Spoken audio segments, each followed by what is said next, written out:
Assalamualaikum warahmatullahi wabarakatuh. Halo semua, apa kabar?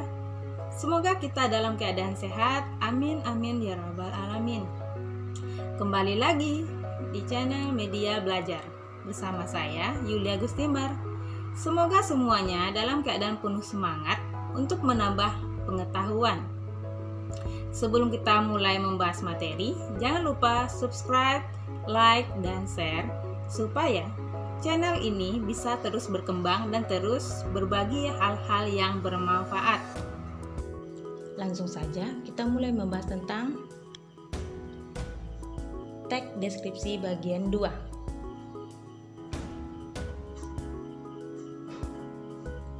Ciri-ciri teks deskripsi.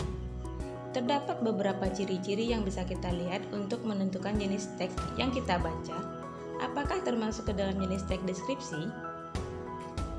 Ciri-cirinya adalah 1. Melukis atau menggambarkan suatu objek. Apa saja yang bisa dilukiskan atau digambarkan dalam teks deskripsi? Seperti benda, suasana tertentu, dan tempat. Jadi, biasanya yang digambarkan dalam teks deskripsi itu bisa berupa benda, suasana, dan tempat. Ciri-ciri kedua, penggambarannya dilakukan dengan melibatkan panca indera. Panca indera yang bisa terlibat dalam sebuah teks deskripsi adalah penglihatan, penciuman, pendengaran, dan perasaan.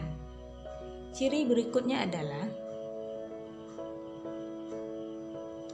memaparkan ciri fisik dan sifat objek tertentu seperti bentuk, warna, ukuran, dan kepribadian secara rinci dan jelas. Ciri selanjutnya, banyak yang ditemukan kata-kata yang maknanya berupa kata sifat atau keadaan. Ciri terakhir, para pembaca dapat merasakan sendiri atau mengalaminya sendiri. Pembahasan selanjutnya adalah tentang struktur teks deskripsi. Struktur teks deskripsi ada 3. Yang pertama, identifikasi.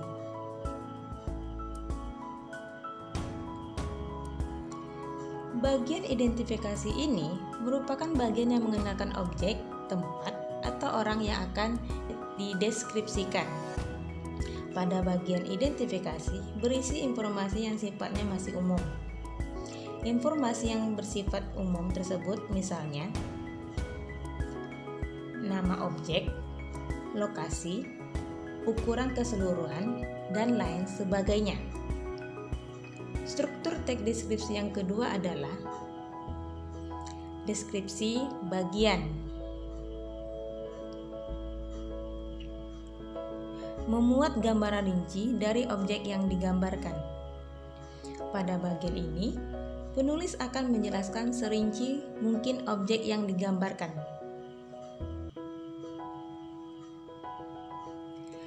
Penggambaran ciri-ciri tersebut memecah bagian-bagian objek secara rinci, sehingga pembaca seakan merasakan secara langsung tentang objek yang disampaikan penulis.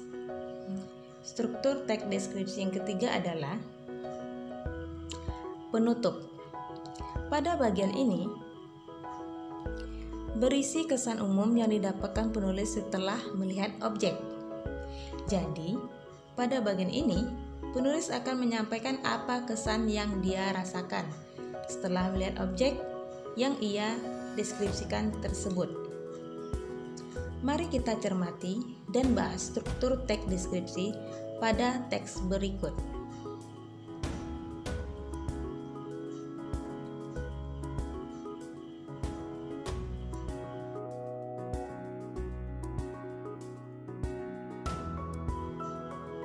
Kira-kira paragraf pertama termasuk struktur teks deskripsi identifikasikah, deskripsi bagian, atau penutup?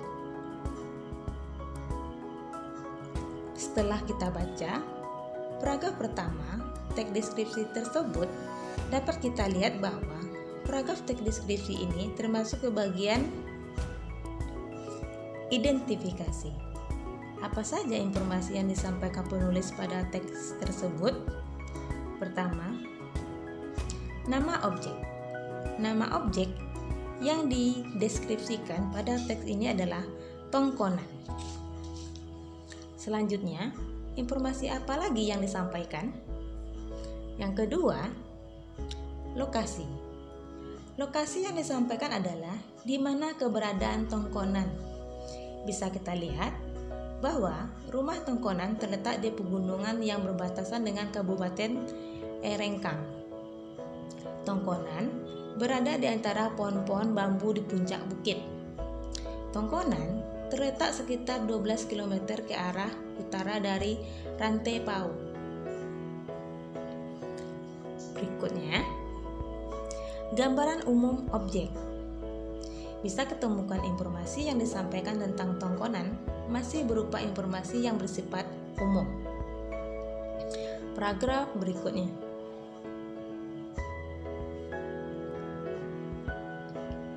Kira-kira paragraf ini termasuk struktur deskripsi yang mana? Setelah kita baca paragraf kedua ini, bisa kita ketahui bahwa paragraf ini termasuk ke deskripsi bagian.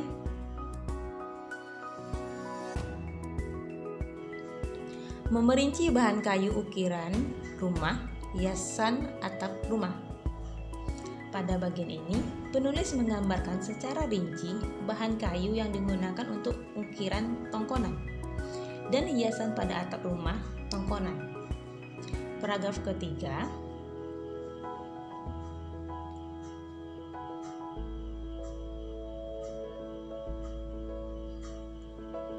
setelah kita baca paragraf ketiga ini, bisa kita ketahui bahwa paragraf ini termasuk ke penutup. Kesan umum. Pada bagian ini, penulis menyampaikan kesan yang penulis dapatkan setelah melihat objek. Kita lanjut ke ciri-ciri kebahasaan teks deskripsi. Pertama, kalimat berisi penjelasan terperinci untuk membuat objek menjadi konkret. Kalimat penjelas adalah kalimat-kalimat yang isinya merupakan penjelasan, uraian, atau berupa perincian detail tentang kalimat utama suatu paragraf. Mari kita perhatikan contoh berikut. Ibuku orang yang sangat baik. Kalimat perincian yang bisa digunakan untuk menjelaskan kalimat pertama adalah dia berusaha menolong semua orang, dia ramah dan tutur katanya lembut kepada siapa saja. Kalimat ini merupakan kalimat yang menjelaskan lebih rinci dari kalimat ibuku orang yang sangat baik. Ciri-ciri kedua, penggunaan kalimat yang menggunakan cerapan panca indera. Teks deskripsi berisi kalimat yang seolah-olah dapat dilihat, didengar, dan dirasakan. Pada teks deskripsi, kalimat yang digunakan dapat membuat pembaca seolah dapat melihat, mendengar, atau merasakan langsung objek yang digambarkan. Pertama, seolah-olah melihat. Pantai panjang dengan pasir putih. Kedua, seolah-olah mendengar kalimatnya. Debur ombak pantai terdengar berirama. Ketiga, seolah-olah merasakan kalimatnya. Udara sangat terasa segar. Ciri-ciri ketiga, penggunaan kata dengan dasar KPTS. Imbuhan menasal bertemu dengan kata dasar yang diawali huruf K, P, T, S, maka pada umumnya akan luluh, lesap, atau hilang, kecuali imbuhan menasal yang bertemu dengan kata dasar yang diawali K, P, T, S yang berupa cluster atau gabungan dua buah konsonan. Mari kita perhatikan contoh pada kalimat berikut.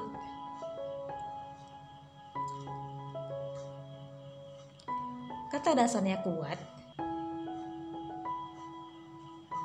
Menasal tambah kuat menjadi menguat. Contoh berikutnya. Kritik. Menasal tambah kritik menjadi mengkritik. Mengapa tidak mengeritik? Karena menasal diikuti dengan kata dasar yang diawali KPTS berupa cluster atau gabungan dua huruf konsonan, yaitu K dan R. Jenis huruf ada dua. Ada yang namanya huruf vokal dan ada yang namanya huruf konsonan. Contoh huruf vokal yaitu A, I, U, E, O. Dan konsonan adalah selain dari A, I, U, E, O. Contoh selanjutnya. Kata dasarnya pesona. Menasal tambah pesona jadi memesona. Contoh berikutnya. Praktik. Menasal tambah praktik menjadi mempraktikkan. Mengapa tidak memerhatikan? Karena menasal diikuti dengan kata dasar yang diawali KPTS berupa cluster atau gabungan dua huruf konsonan, yaitu P dan R. Contoh selanjutnya. Tuang. Menasal tambah tuang menjadi menuang. Transfer. Menasal tambah transfer jadi mentransfer. Contoh berikut. Sayur. Menasar tambah sayur jadi menyayur. Syarat. Menasal tambah syarat menjadi mensyaratkan. Ciri-ciri keempat adalah mengidentifikasi majas. Ada beberapa jenis majas yang sering ditemukan pada teks deskripsi. Di antaranya majas personifikasi. Majas personifikasi adalah gaya bahasa yang memberikan sifat-sifat manusiawi kepada benda mati atau benda hidup yang bukan manusia, hewan, tumbuhan, sehingga seolah-olah dapat bersikap layaknya seorang manusia. Contoh,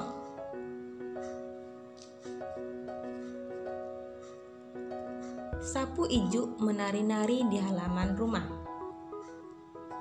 Jadi, kita mengumpamakan sapu ijuk itu bisa melakukan seperti apa yang dilakukan manusia, yaitu menari.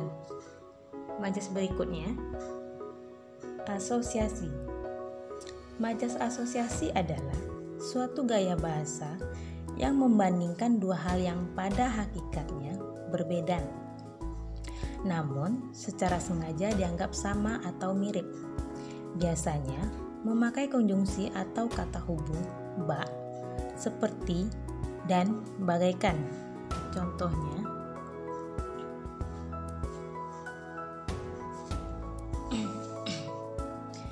badan Budi sangat besar seperti kerbau. Majas selanjutnya adalah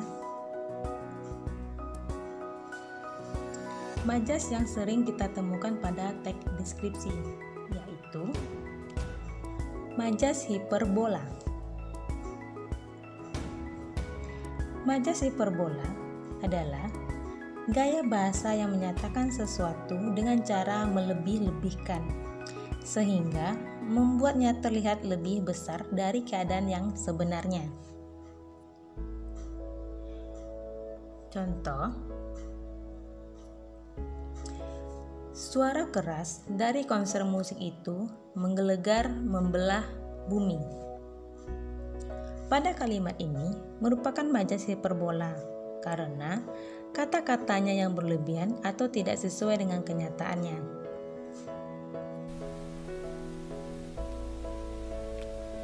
Nah, sekian dulu pembahasan kita pada kesempatan ini. Semoga apa yang disampaikan bisa dipahami dan bermanfaat bagi kita semua. Silahkan tinggalkan komentar tentang hal yang kurang jelas ataupun request penjelasan materi lainnya. Terima kasih.